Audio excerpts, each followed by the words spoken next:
अब हम लोग पढ़ेंगे हर्षवर्धन के बारे में, जो गुप्तोत्तर काल का एकमात्र सूर्य था। ठीक है, इसके पिता थे प्रभाकर वर्धन। ठीक है, जो गुप्तों के सामंत थे। इन्होंने ही वर्धन वंश का वास्तविक संस्थापक मैंने वर्धन वंश की स्थापना की थी, इसलिए इनको वास्तविक संस्थापक भी कहा जाता है। वर्धन वंश को एक अन्य नाम से भी जाना जाता है, जिसे पुष्यभूति कहते हैं। इसके भी संस्थापक इनके पिता ही थे, प्रभाकर वर्धन। ठीक है, भाई जो हैं राजवर्धन है, शशांक ने इसकी हत्या कर दी थी। उसके बाद पूरा राजपाट हर्षवर्धन को मिला। बहन इनकी हैं राजश्री, जो विवाह कन्नौज के मौखरी वंश के गिरिवर्मा से इनकी शादी हुई थी। ठीक है, हर्ष 606 ईस्वी में ये राजगद्दी यानी राज्याभिषेक इनका होता है। राज्यवर्धन की मृत्यु के बाद 16 वर्ष की आयु में 606 ईस्वी में राज्याभिषेक होता है। उसी समय हर्ष संवत भी चलाया था इन्होंने। गिरिवर्मा की मृत्यु के बाद इसे कन्नौज का भी शासन मिला। ठीक है, इसके दरबार में दो लोग रहते थे, एक बाणभट्ट, दूसरा है हेवेनसांग। बाणभट्ट हर्षचरित नामक एक पुस्तक लिखी है, जिसमें हर्ष के चरित्र का वर्णन है, और हेवेनसांग की पुस्तक है सीयुकी में भी हर्ष के चरित्र का वर्णन है।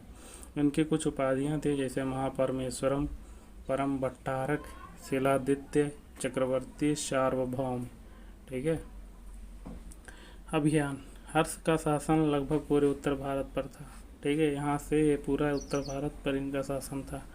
ठीक है, हर्षचरित के अनुसार हर्ष ने 5 राज्यों को जीता था। ठीक है, जिसमें से पंजाब, कन्नौज, गौड़ बंगाल का, और मिथिला उड़ीसा, वे हेवेनसांग के अनुसार। ठीक है, हर्ष और पुलकेशिन द्वितीय में युद्ध होता है। अब जान लेते हैं पुलकेशिन द्वितीय के बारे में। चालुक्य वंश के राजा है पुलकेशिन द्वितीय।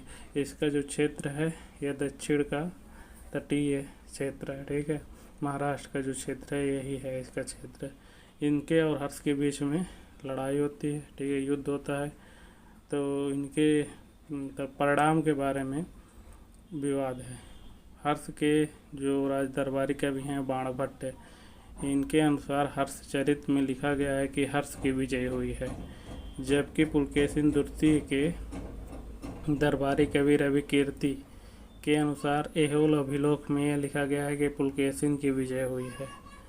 फिलहाल कुछ भी हो, विवाद है। नर्मदा नदी जो है इनकी सीमा रेखा का विभाजक है। ठीक है, वल्लभी के शासक ध्रुवसेन से हर्षवर्धन ने उनके ध्रुवसेन के पुत्र से उनके विवाह किया था। हर्ष ने कश्मीर अभियान भी किया था, और बुद्ध का दांत लाकर कन्नौज में भी स्थापित किया था। ठीक है, ये जो पूरा रेड से है यही हर्ष का शासनकाल है, हर्ष का शासन क्षेत्र। ठीक है, इनका जान लेते हैं। उत्तर में हिमालय में, और पूर्वी क्षेत्र में बंगाल में, दक्षिण में नर्मदा नदी पे, और पश्चिम में गुजरात तक क्षेत्र विस्तार था इनका। हर्ष के धर्म के बारे में जान लेते हैं।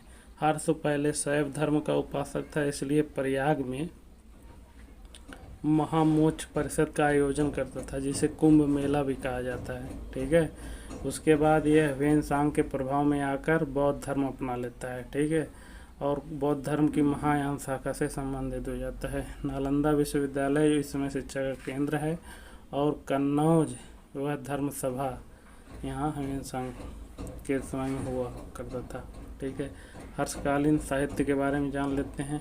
जैसे बाणभट्ट की 2 पुस्तकें हैं, एक हर्षचरित, दूसरा कादम्बरी, जिसमें हर्ष के काल का वर्णन मिलता है। फिर उसके बाद आता है एक मयूर से भी सूर्य शतक है, एक इनकी पुस्तक है, इनमें भी हर्ष के काल का वर्णन मिलता है। हेवेनसांग की पुस्तक सीयुकी में भी हर्षकालीन युद्धों का वर्णन मिलता है, और हेवेनसांग जो है हर्ष का मित्र भी हुआ करता था। ठीक है, और हर्ष ने स्वयं 3 पुस्तकें लिखी हैं। ये पहला रत्नावली, दूसरा प्रियदर्शिका, तीसरा नागानंद। ठीक है।